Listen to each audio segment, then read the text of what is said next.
Ya, kita ke informasi lain. Pemirsa, seorang influencer diduga hina suku tertentu. Akhirnya dia minta maaf atas ucapannya. Ia mengaku mengucapkannya dalam kondisi yang tidak sadar. Saya masih tidak percaya sedikit pun hal itu, ucapan itu keluar dari mulut saya. Hal itu mustahil dan tidak masuk akal sama sekali bagi saya mengucapkan hal itu, apalagi terkait dengan suku Sunda. Ketidakpercayaan ini didasari karena saya sendiri memang lahir dari rahim seorang ibu yang orang Padang, suku Padang. Namun saya dididik sejak kecil umur 2 tahun, dibesarkan dengan kasih sayang seorang ibu sambung yang berdarah Sunda, tepatnya orang Tasikmalaya. Selain itu, saya juga dibimbing oleh kiai dan tokoh besar yang juga orang Sunda, orang Majalengka, yaitu Profesor Dr. Kiai Haji Asep Saifuddin Khalim. Oleh karena itu, saya sejak kecil hingga berumur 25 tahun saat ini belum pernah sedikit pun mempunyai masalah atau perselisihan dengan seluruh orang Sunda, dan tidak ada sedikit pun kebencian terhadap seluruh orang Sunda. Meskipun tidak didasari, saya sadar ucapan saya tersebut adalah hal yang sangat sensitif dan tidak ada alasan pembenaran terhadap hal itu. Hal tersebut itu di luar daripada kesadaran saya yang mengakibatkan ini adalah kecelakaan murni. Oleh karenanya, sekali lagi izinkan saya mohon maaf dunia akhirat, lahir batin yang setulus-tulusnya dan yang sebesar-besarnya. Ya, kalau boleh curhat sedikit pemirsa, istri saya ibunya Sunda, ayahnya Minang, saya orang Jawa, lahir di Palembang, teman saya banyak orang Timur, Papua, Jayapura, keluarga saya ada di Manado.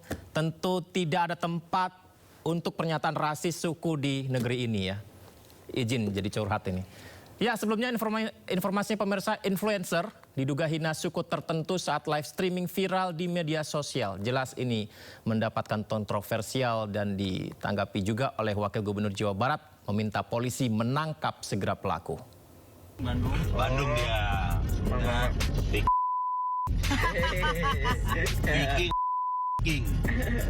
Kata-kata hari ini, Bob. Inilah potongan rekaman video live streaming influencer bernama Resbob. Dalam potongan video, influencer tersebut menyatakan kata-kata sara terhadap suku Sunda serta supporter bola. Bandung dia. Tak hanya itu, si perekam juga menertawakan hinaan tersebut. Menanggapi hal tersebut, Wakil Gubernur Jawa Barat Erwan Setiawan geram.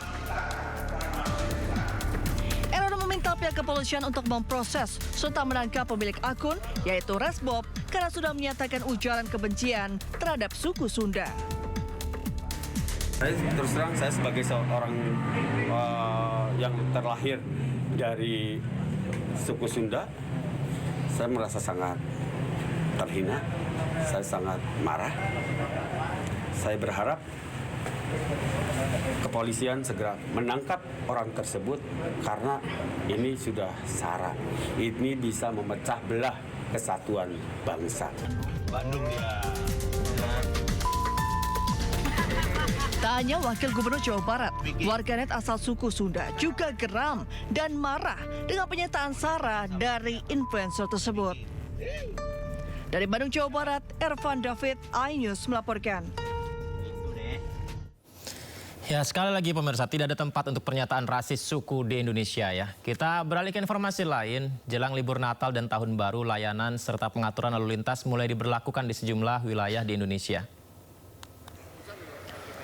Ya, pemirsa, petugas kepolisian dan Jasara Harja menyiapkan sejumlah persiapan jelang padatnya lalu lintas yang akan terjadi nanti untuk libur Natal dan Tahun Baru 2026.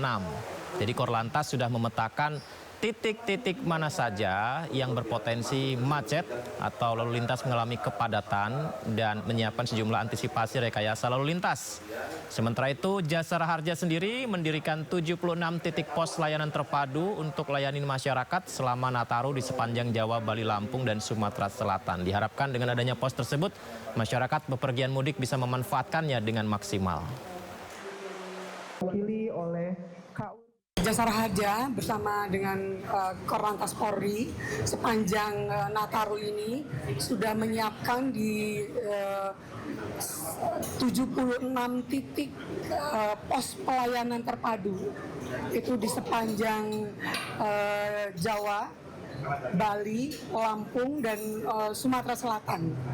Jadi kami berharap itu bisa dimanfaatkan oleh seluruh masyarakat yang akan melaksanakan perjalanan nanti untuk beristirahat. Interoperabilitas kami sudah bekerja sama juga dengan Korlantas di 36 Polda, 430-an Polres, seluruh 29 dan kantor wilayah kami 67 kantor cabang dan 2.765 rumah sakit itu siap menangani korban kecelakaan lalu lintas. Tapi tentu saja kami berharap tadi sudah disampaikan upaya-upaya pencegahan terus kami lakukan. Hingga 2 pekan lebih pasca banjir bandang menerjang Kabupaten Agam, Sumatera Barat, situasi di sana masih jauh dari kata normal. Sejumlah wilayah masih gelap dan ratusan korban masih dalam proses identifikasi serta pencarian.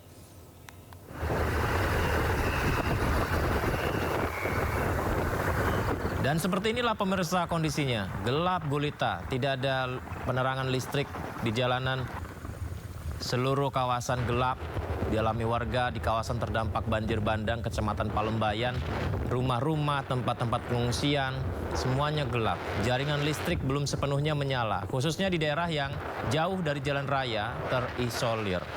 Menurut Wali Nagari Salareh Aya Timur, Zen Ahmad Fauzi, dalam sepekan terakhir tiang listrik yang dipasok telah dipasang di pinggir-pinggir jalan utama. Listrik sudah mulai menyala di sejumlah titik, namun pemulihannya masih terbatas, pemirsa.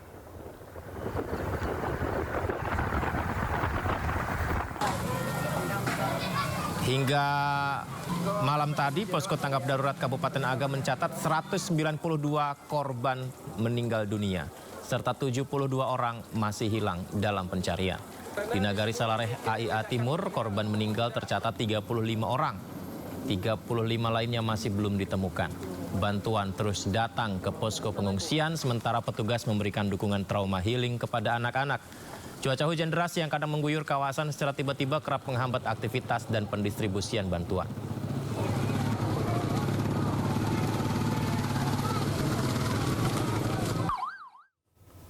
Sementara itu puluhan warga di pengungsian Gor Pandan, Kabupaten Tapanuli Tengah, Sumatera Utara mulai terserang berbagai penyakit.